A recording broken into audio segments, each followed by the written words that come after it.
Hey there guys, so today we're going to be taking a look at another mini PC, and this is one that I'm very interested in taking a look at. Now, the company that it's from is WoWee, and I really don't know how to pronounce it, but every time I see it, I want to call it Wowee, but there's no W there, and I feel like that's kind of a missed opportunity. But the reason that I was excited to take a look at this system, and it was sent to me by the company, is that it's rocking a Ryzen 5 3500U. Now, you might have seen that we recently took a look at a refurbished system from Mini's Farm that has a Ryzen 7 2700U, and it wasn't exactly remarkable, specifically because it had such a low TDP. I want to see how this system performs in comparison to that. Now, of course, if we open the box and take a look at what it's like in the packaging, you can see here, pretty nice packaging overall, pretty big also in comparison to most mini PCs. I mean, the system itself is this big, and it feels extremely light. Now, let's see what's underneath the foam here. There does seem to be something there. Let me pop out this box. I'm guessing this is going to be all the accessories.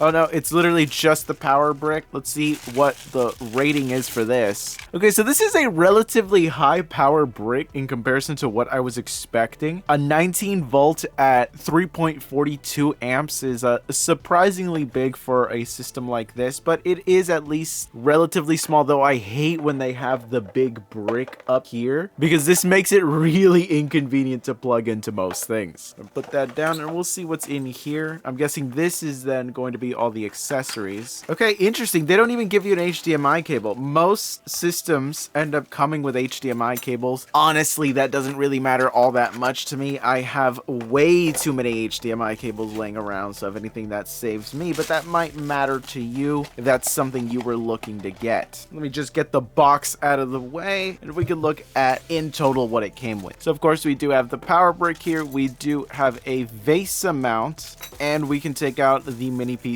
from its little packaging here and see what we're actually dealing with. Okay, so immediately this is an all plastic construction. Pretty clear it is all plastic. It definitely is extremely light. One of the lightest mini PCs I've ever taken a look at. But if we take a look at the I/O, we're looking at a pretty standard configuration where we have the front USBs, though we do have a front USB-C. That's pretty nice to see. We have, of course, the headphone jack and the power button, and there's even a reset switch that is recessed. So while a little inconvenient to hit, I guess it's there. And if we take a look at the back, we are looking at an Ethernet port. We are looking at dual USB ports, though one of them is a USB 2, and we have dual HDMI. Pretty standard affair there. And one thing I am glad to see is that we have rubber feet at the bottom that you don't need to destroy to get into the system itself. That's really welcome to see, and they even copied the B-Link rubber pull tab at the bottom, and that's also great to see. But I do want to get in here and take a look at what we're dealing with, so let's see if unlucky. Okay, so I can't get in there with my iFixit screwdriver because this right here is not letting it go deep enough. Let me see if I can find a thinner screwdriver that I might be able to use for this. Okay, so I ended up finding a cheap little screwdriver that I had laying around that seems to be long enough to get in there. Hopefully it has the right kind of teeth, at least to get in there and get it out. The screws don't seem to be very big in there. Big downside is this is not a magnetic bit. Okay, I think that one's out. Okay, so that took a little bit more effort than I thought it would take, but it mostly came down to the fact that this is just a very cheap screwdriver. I took that out, and it should pop open now, but the pull tab is not doing the job there. Okay, it took a lot more force to get this thing to pop out than I really thought, and the pull tab was really mostly going to end up ripping out before this even got out. So not exactly the perfect design, and immediately we are noticing that there is a fatal flaw in how they put this thing together. So inside we can see that they do have an M.2 NVMe SSD, so that is NVMe, not a SATA, already an improvement over the last system that we took a look at with one of these older Ryzen chips. This is a newer generation than the 2700U, but it's just a one generation leap, so still a pretty old APU. by today's standards. But that is a 256 gigabyte NVMe SSD. We do have a second SATA slot, but that is for a 2.5-inch SSD, and you can see that it mounts right here. It has the screw holes and everything to hold it in place. Not the most ideal scenario, but at least you do have the NVMe slot and you can expand on this, and they even strap down the little SATA adapter there. And underneath the SSD, you might not be able to see it on camera, but there is the Wi-Fi card underneath there. You can see as well that we do have the CMOS battery right here, and it is one of those that you can pop out cable, but these are a little harder to replace because they are not the standard watch battery type. But that's pretty common in a lot of mini PCs, so I can't really knock them for that. What I can knock them for is the fact that it has only a single 8 gigabyte DIMM right here. That's not great. Specifically, the reason that that's not great is that you are limiting the bandwidth of your system, and that means that in any scenarios where you're trying to do any kind of gaming, you are going to hurt your performance pretty dramatically. Now, it seems like this is a 3200 mega transfer RAM stick, and that might be overkill for this system because I'm pretty sure that the 3500U cannot utilize that kind of speed, at least not by default. Maybe they did something in the BIOS that will let it use that, but I really doubt that. But of course, this doesn't really mean anything. It doesn't mean that it's going to somehow perform worse or anything. It just means that this is likely what they could source nowadays in comparison to what was available back then. It's practically impossible to find older generations of DDR4 that are at those lower speeds. 3200 is at this point just so standard. But this right here, definitely the worst part. And while I would like to test it with this, I really don't want to have to get back in here. So we're just going to update this thing to more RAM. So I'm just going to take the RAM that I used in the previous system, that being this 32 gigabyte kit, and we're going to put it in here. Yeah, I know it's overkill for what this system is, but in all honesty, it's still going to work. It's going to be no problem at all, and at least then the RAM is not a bottleneck. Though keep in mind that if you do pick up this system, that you are going to have to upgrade the RAM. Thankfully, when it comes to upgrading your RAM, it's almost difficult to really mess this up, especially because they did go with a 3200 mega transfer stick. It's very easy to find sticks like this, and you only need to buy the one. Because these run at JEDEC speeds, they're effectively all going to be the same. There are things like dual rank and single rank, but at these capacity sizes, you're not going to have to worry about that. So for the most part, this is going to be a pretty easy upgrade and a relatively cheap one. But I'm just going all out with it because, well, why not? Of course, I am not going to be upgrading the SSD that's in there because I keep all my games on an external one anyway. But let me go through the hassle of trying to close this thing up right now.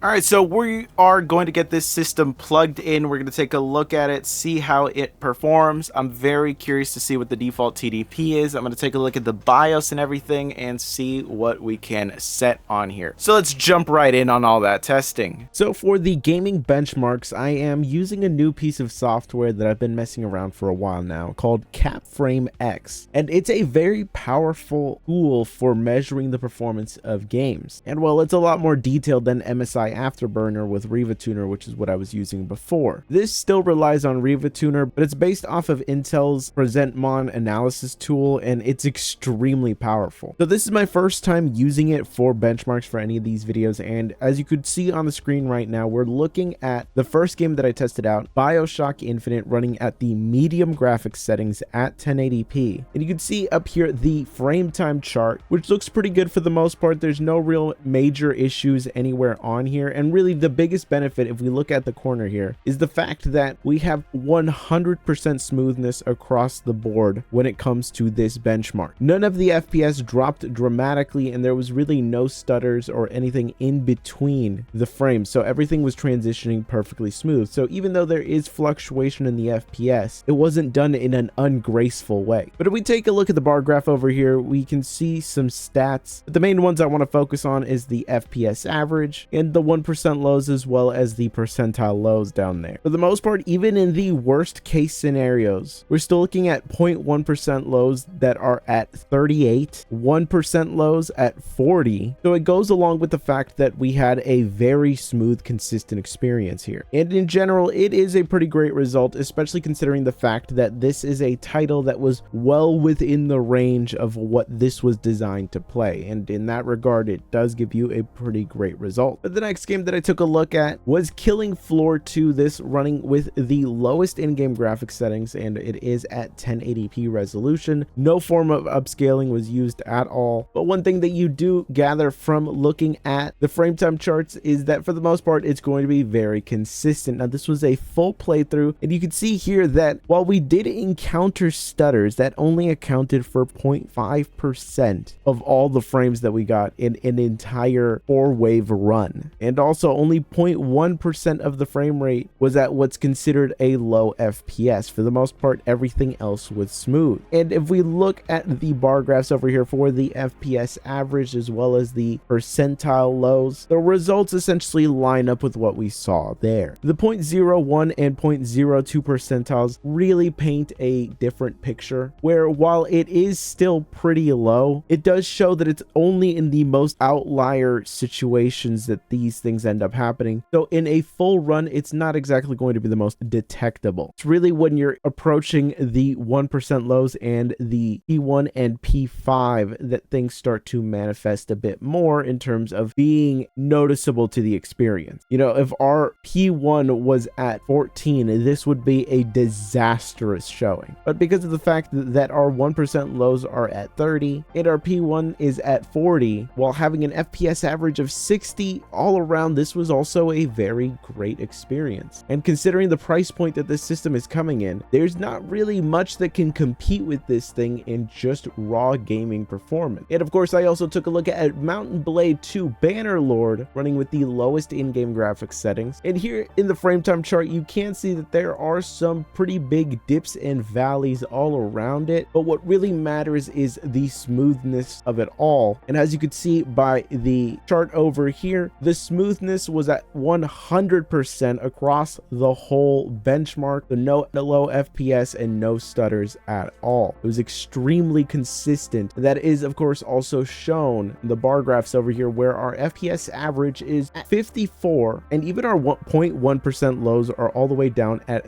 38.8. Not bad results at all. Considering how close they are to the FPS average, pretty much means that you're going to have a very consistent experience. Of course, you might consider dropping down the resolution a little bit down to 900p to give yourself some headroom, because as someone that plays this game a lot, I can tell you that in the late game, the performance can really start to chug if you are at the full 1080p resolution with these older iGPUs, or really just underpowered iGPUs in general. But this is definitely punching above its weight class. And well, the last game that I took a look at was Rainbow Six Siege running with the lowest in-game graphics settings and using FSR at the quality preset at 1080p. Here you can see the frame time chart, and it looks very good, very consistent, not as big a dips and valleys as we saw with Mountain Blade. But really the most important thing is the fact that our smoothness was at 100% across the board. No stutters, no low FPS at all. And again, if we take a look at the FPS average as well as the 1% lows and the 0.1% lows, they're all great. The fact that the 0.1% lows and the 1% lows are just 2 FPS from each other is a great result, as well as the fact that our P01 and our P02 are also just within frames of each other. Just shows that this is going to be a very consistent experience, even if it's not necessarily hitting that 60 FPS target. You can, of course, mess around with the FSR settings. I was using quality. You could drop down to balanced or even all the way down to performance if you want to try to maximize what you can do here. But what all of these tests have been showing is that it is performing really well in all of these titles and beats anything in its price class. And just to show you that, I ran all of these games at the exact same settings on a system with the N150, a chip that is effectively in all mini PCs within this price category. And it is a much newer chip than the Ryzen 5 3500U, but if we look at the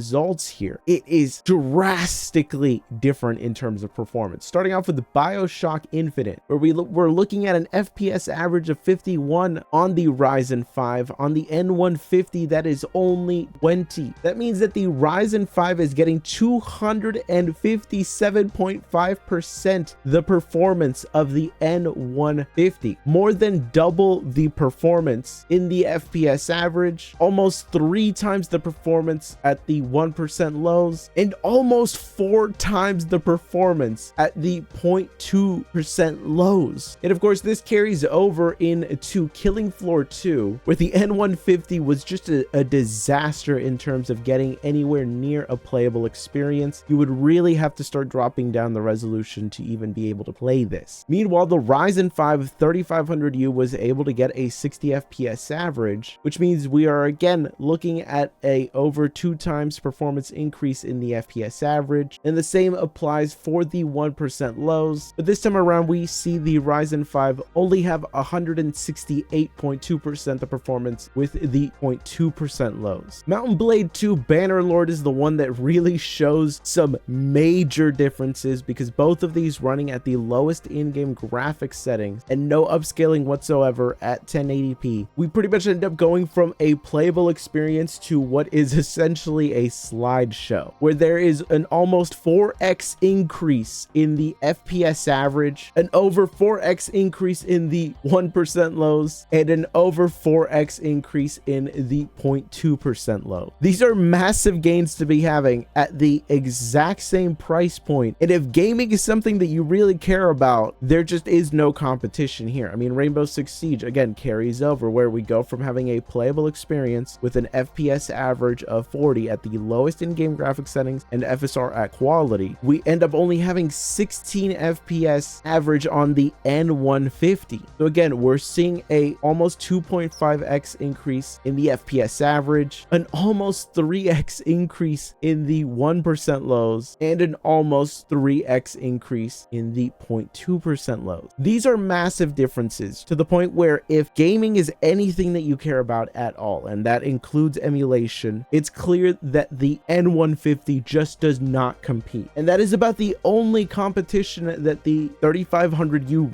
realistically has at this price point, because anything else is going to be older Intel Celerons and Pentiums, and those are going to perform way worse than this. Now, if we take a look at Cinebench R23, we can see where the CPU performance increases really become apparent. The Ryzen 5 3500U is able to score a multi-core score of 3,784. That puts it pretty comfortably ahead of the i5 6600K with its 3,480, and absolutely destroys the N150, where that ends up scoring 2,827. It was not able to pass up the Ryzen 5 2400G, which is to be expected considering the fact that they're effectively the same generation of Zen processors, and the 2400G, being a desktop processor, has a higher TDP to work with. And you can see that the Ryzen 3 7320U, which is very much a spiritual successor to this chip due to the fact that that is also a 4-core 8-thread CPU, though that's based off of Zen 2, the performance increase there is pretty significant. But the iGPU on that Ryzen 3 is going to be disastrous in comparison to what we have here. So we're hitting a nice balance in terms of CPU performance, at least on the multi-core side. But if we look at the single-threaded performance, you can see that the Ryzen 5 3500U ends up scoring pretty much within range of the N150, though the N150 ends up beating it out by a whole 3 points. That pretty much puts it within the same level of performance as the N100, N95, and the Ryzen 7 2700U that we took a look at recently. And here it does show that the i5 6600K does end up having a pretty noticeable lead in terms of single core performance, but being only 4 cores and 4 threads pretty much means that the SMT on the Ryzen 5 3500U ends up closing the gap there. But it very much becomes apparent why Zen 2 has stuck around for so long, because the Ryzen 3 7320U and the Ryzen 5 5500U end up putting up some amazing showings here, and even the 5700U ends up giving a great result in terms of single core performance. And of course, in terms of the multi-threaded performance, it blows all of these other chips out of the water, as you would expect, as core counts have increased over the years. But as we saw with some incredible GPU performance paired with some more than comparable single core and multi-core performance, this chip is really competitive at the price point that it's at. It's really just demolishing everything else around it. Okay, so what did we learn from messing with the Huawei P5? Well, more than anything, I think what it really shows is just how stagnant the bottom end of the market really is. See, Alder Lake N came around and was an interesting addition to the market, but what we really ended up seeing more than anything is the death of the Pentium. And that could be its own topic in general, but the gist of it is the fact that the cores that you will find on a system like this, the Mini S13 with the Intel N150, well, those cores are a lot more like the Atom cores that they used to use, as opposed to Pentiums, which, if we're looking at it as E cores versus P cores, the Pentiums used P cores. They just had much reduced clock speeds, they reduced the amount of cache that they had, and of course severely limited the amount of cores. But we would have certain generations that would have some great performers. For example, the legendary Pentium G4560. It being a 2-core, 4-thread CPU made it a very compelling budget option, specifically because the individual cores were great performers. But something like the E cores that are in here are not that far off in terms of performance versus those very same cores released by Intel all the way back in 2017. I mean, when it can't even compete with i5s from Skylake's generation, it's just not all that compelling when it's only 4 cores